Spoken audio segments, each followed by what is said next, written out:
안녕하십니까. 반갑습니다. 순철링TV 이성서 조정서입니다. 오늘은 노지 사과추 과원의 착과 상태를 한번 분석해 보겠습니다. 오늘이 8월 16일인데요. 이 정도 되면 착과는 거의 마무리됐다고 보시면 되겠습니다. 따라서 먼저 우리 사과추 과원의 착과 상태를 한번 확인해 보겠습니다. 사과추 과원의 착과 상태는 한 해 농사의 성패를 좌우하는 중요한 사항이 되겠는데요. 어떤 조건과 환경이 이러한 상태를 결정하는지에 대해서 자세히 분석해 보겠습니다. 그런 다음에 바람직한 최적의 조건을 도출하는 순서로 진행해 보겠습니다. 저는 사과추 나무를 8년째 키우고 있는데요. 좀 더 심층적으로 분석을 하기 위해서 지난해 70주를 새로 심었습니다. 저는 유튜브를 하고 있기 때문에 단순한 생산보다는 어떠한 조건과 환경에서 가장 많은 수확을 할 수 있을지를 알아내기 위해서 여러가지 조건으로 사과추 나무를 키우고 있습니다. 사과추 나무 한두 그루를 키워보고 나무의 성기를 논하는 것은 코끼리 다리만 만져보고 코끼리 전체 모양을 이야기하는 것과 마찬가지일 겁니다. 저는 순치기와 순막기부터 여러가지 조건으로 재배를 해보고 있습니다.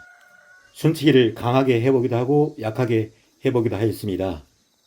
그리고 순막기는 짧게 해보기도 하고 길게 해보기도 하였습니다. 물론 개화기에 물 주는 양도 시험해 보고 있습니다. 그리고 발화기부터 칼슘제나 해조 추출물과 같은 양지의 연면 살포하는 문제, 꽂는 발화를 촉진하는 인산가리 비료나 폴린산 비료를 관주하는 방법도 시험해 보고 있습니다. 여러가지 나무를 다양한 조건으로 키워보면 시간이 가면서 적절한 결론에 도달할 수 있을 거라고 생각합니다. 사과추 나무는 하우스 재배가 노지 재배보다 훨씬 더 유리합니다. 하우스 재배를 하면은 내부 온도가 노지 재배할 때보다 훨씬 더 따뜻하기 때문에 빨리 꽃이 피어서 장마가 오기 전에 착과가 많이 이루어집니다. 하우스 재배는 설치 비용이 많이 들기 때문에 채산성 문제가 발생할 수 있습니다. 따라서 저는 비용을 줄여서 채산성을 높이기 위해 노지 재배를 적극 추진하고 있습니다. 그럼 지금부터는 제가 사과추 노지 재배를 하면서 발견한 내용을 공유해 보도록 하겠습니다. 금년에는 장마 기간이 그렇게 길지 않은 관계로 저희 과원은 착과 상태가 그렇게 나쁘지 않습니다. 전체적으로 봤을 때 100점 만점에서 70점 정도는 줄 수 있을 것 같습니다. 저희 사과추 과원에 70그루 정도가 심겨져 있는데 그 중에서 50그루 정도가 착과가 상당히 많이 이루어졌으니까 전체적인 착과율은 70% 정도라고 보시면 되겠습니다. 나머지 20%는 착과 상태가 그렇게 좋지 않습니다. 그리고 그 중에서 7주에서 8주는 거의 착과가 이루어지지 않았습니다. 노지 재배 시 가장 중요한 것은 사과추 나무 개화 시기가 장마 기간을 얼마나 피해갈 수 있느냐일 겁니다. 우연히 개화 시기에 비가 많이 오지 않는다면 많은 착과를 기대해 볼 수 있겠습니다. 하지만 개화 시기에 장마가 계속된다면 많은 수확을 기대하기 힘들 것입니다. 따라서 긴 장마가 계속될 것으로 예상된다면 순막기를 하지 않는 편이 더 유리할 수 있습니다. 왜냐하면 순막기를 하지 않으면 7월 중순경 장마가 끝난 이후에 착과를 기대해 볼 수 있기 때문이죠. 하지만 금년과 같이 장마가 길지 않을 걸로 예상되는 경우 순막기를 적극 해줄 필요가 있겠습니다. 농사도 정확한 예상이 필요하고요. 예상을 했으면 어느 정도 베팅도 필요합니다. 두 번째는 사과추 나무는 수세가 너무 강하면 착과가 잘 이루어지지 않습니다. 제가 여러 나무를 키우다 보니까 금년에 새로 발견한 내용인데요. 수세가 너무 강하면 착과가 잘 이루어지지 않고 오히려 수세가 좀 약하면 착과가 잘 이루어집니다. 따라서 수세가 너무 강한 나무는 수세를 좀 죽여줄 필요가 있겠는데요. 수세를 줄여주기 위해서는 순치기를 할 때 조금 약하게 순치기를 해주는 게 좋겠습니다. 순치기를 할 때 너무 강하게 순치기를 하기보다는 가지순수를 조금 더 많이 남겨놓는 게 좋겠습니다. 그리고 나무 수세가 조금 안정화되고 꽃눈이 많이 들어올 수 있도록 인산가리 비료나 폴린산 비료를 관주 형식으로 살포해 주는 게 좋겠습니다. 저도 폴린산 비료를 꾸준히 살포해 주는데요. 확실히 효과가 있는 것 같습니다. 인산은 아주 좋은 비료지만 흡수가 조금 늦다는 그런 단점이 있는데 폴린산 비료는 흡수가 아주 빨라서 도움이 많이 되겠습니다.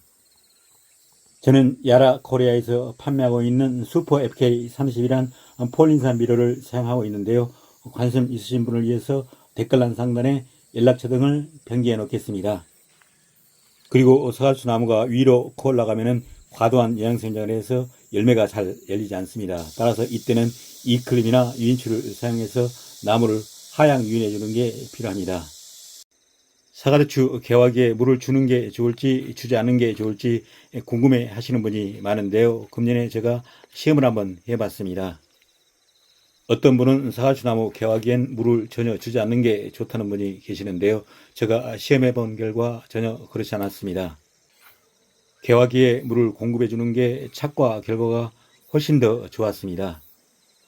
금년에는 장마 기간 중에도 불구하고 비가 거의 오지 않다가 7월 중순경 개화기에 비가 잠깐 일주일 동안 계속 내렸는데요. 확실한 영향을 파악하기 위해서는 후속 연구가 필요하다고 하겠습니다. 사과대추 나무는 일기나 기후 영향을 많이 받습니다. 장마가 계속되는지 그리고 폭염이 계속되는지 여부에 따라서 착과는 물론이고 추, 낙과 등에도 많은 영향을 미치게 되기 때문에 꾸준한 관심과 연구가 필요하다고 하겠습니다. 제가 순막기를 나무별로 차이를 두고 실시를 해봤는데요. 생각과 달리 이 순막기 차이가 착과 상태로 뚜렷하게 나타나지는 않았습니다.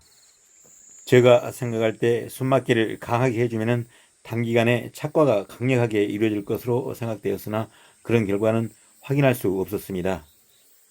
오히려 나무별 착과 상태는 개화 시기에 비가 얼마나 오지 않는지 그 여부에 따라서 결정되는 듯이 보였습니다. 제가 환상박피를 시험적으로 실시를 해봤는데요. 그 효과를 확실히 확인할 수 있었습니다. 환상박피를 실시하지 않는 나무에 비해서 실시한 나무는 확실히 착과 상태가 양호하였습니다. 환상박피란 나무 줄기나 가지 껍질을 박피기를 이용해서 고리 모양으로 벗겨서 체감부를 손상시키는 것을 말합니다. 이렇게 하면 잎에서 생성된 당분이 뿌리로 내려가지 않고 가지에 축적되어 과실 착과율을 높이고 낙과를 방지합니다. 환상박피는 6월 하순에서 7월 상순 사이 꽃이 피어있는 동안에 해주는 게 좋겠습니다. 환상박피는 아주 효과적인 방법이기 때문에 내년에는 꼭 실시해 보시길 바랍니다.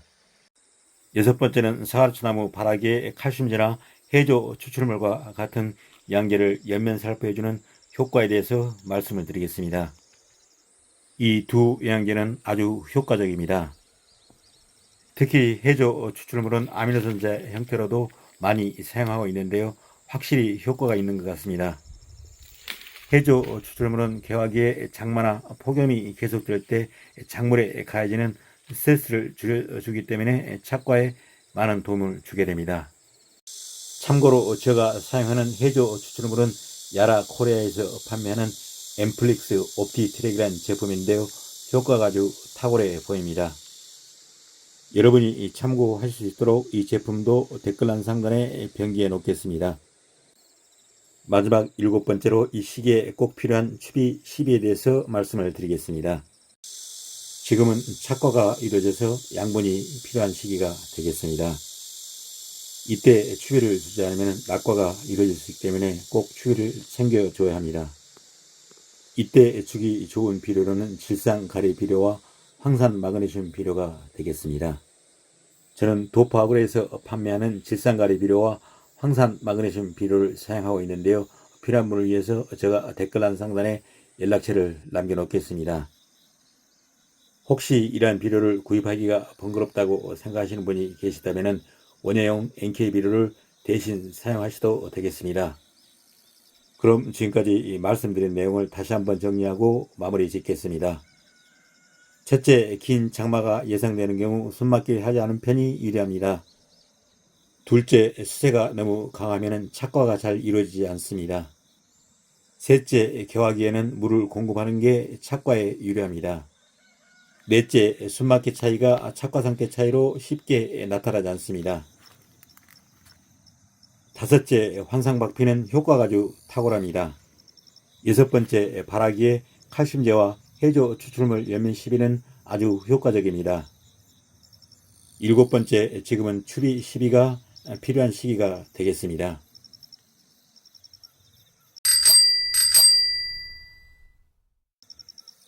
그럼 이걸로써 오늘 프로그램을 마무리하겠습니다. 늘 저희 순천리빙TV를 시청해 주셔서 고맙고요. 오늘 하루도 즐겁고 행복한 시간 되시길 바랍니다. 감사합니다.